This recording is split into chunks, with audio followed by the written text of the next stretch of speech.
do you know what stuff is? Alright. We should do a seat swap. Okay, so, hi everyone. Thank you for coming onto my page of A Life for Language Student. Today, I'm going to review another app with the help of my two buddies. Hi, I'm Emma. I'm Hannah. And that was the worst introduction I've ever. Yeah, pretty much. And today we're just going to talk about this app that Emma I showed about an hour ago for about 5 minutes, and Hannah's literally just downloaded it and looked at it. Yeah. So basically what it is it's called Hi Native. Basically, it's an app that allows us to ask questions about how to say things in foreign languages. So we're just going to talk about really why you should download it, why it's the best thing on the planet, kind of, why maybe it's not as good, and what do you like about it, guys? I think it's one of those things that it can become addictive. It could really become, the more languages you add, the more that you could just spend your whole life on it. And it seems, I haven't actually had anyone reply to me yet, but of the 5 seconds that I've had it downloaded, if it's good, like 5 whole seconds. I can see how it would be extremely useful. Like it'd be good for an immediate response. Yeah, so because you can, it's all about asking questions, and other people asking questions and you giving them an answer, it's really useful for asking anything from how to say hello in like Japanese or Russian to how to ask about how to use the subjunctive in Spanish, and that's just really cool. I like how easy it is to use, and also how you can ask whatever you want, and there'll be someone there who can probably answer your question, so you're not confined to just what websites say or what teachers teach you. If you've got any difficulty, you can be very specific and have people come back and answer your question. It's like a you get what you give community, because you could literally, instead of scrolling through Facebook and watching a video about a puppy running through a room. Well, I'm trying to think of a really random example, but that's what we watch on Facebook. You could be scrolling through and just learning random things. Hannah literally just saw. What does "tara" for now mean? And for those who don't know, it means goodbye, but in Northern English. Yeah, it's kind of like see you later. See you later. Yeah. And Quite colloquial. Yeah.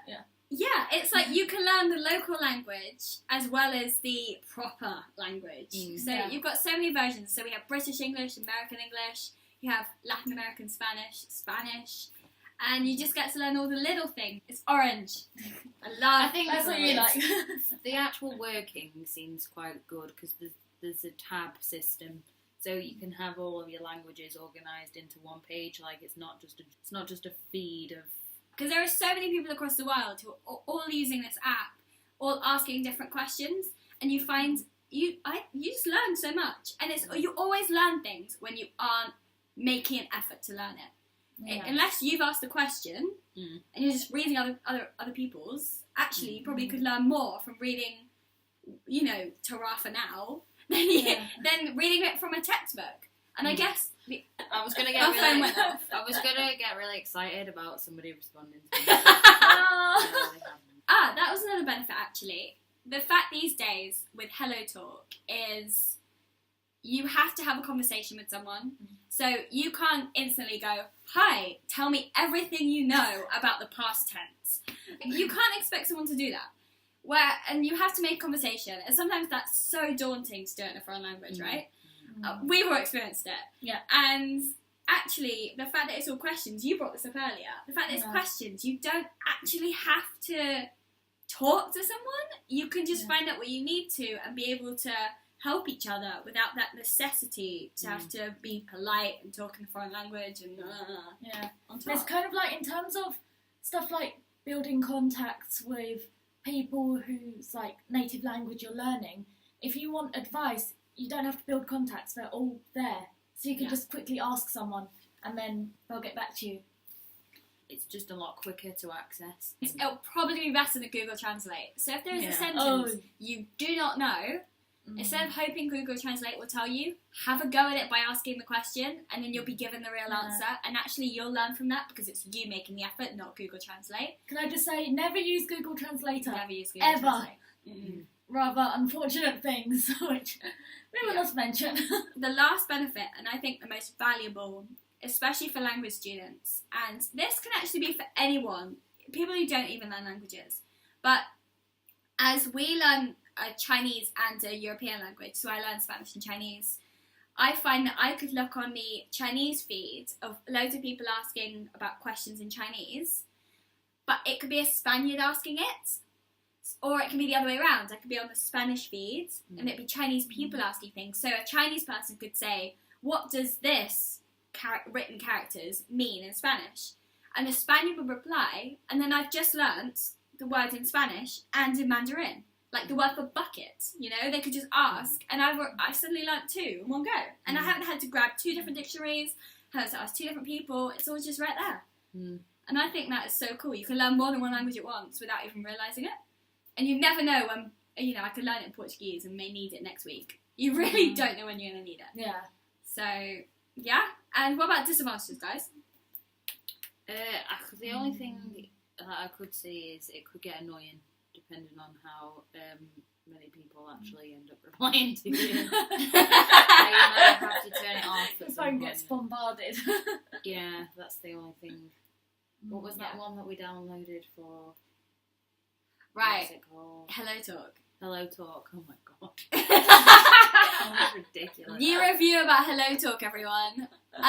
It just means because it's a messaging app, Hello Talk, it means that people have the ability to be able to contact you and start conversations with you. And at one point, I think Hannah, she'd only had it downloaded for an hour, and she had 37 people wanting to talk to her. It was lovely, but it was intense. Too much. Whereas this, actually, you know, you can't really harass someone at any point. So actually that's an advantage. You can't harass people is always a good advantage. The point of this video is to preach to you about how you should get this app if you are a language student or if you are not, because it's something that you could do. You could be sat on a bus and you could just learn a few new words about things, or you could be in your grammar lecture, or you could be... It's a good distraction. Yeah, it's worth your time. It really is. Rating out of 5, guys. Drum roll, please. Not that we have one. Okay. Right. Okay. There you go. Hannah. I would probably give it a 4, potentially. Emma. I think I'll give it a 4 as well. Oh, I just love it too much and it's orange, so 4.5 from me. Oh. It's Watch this space.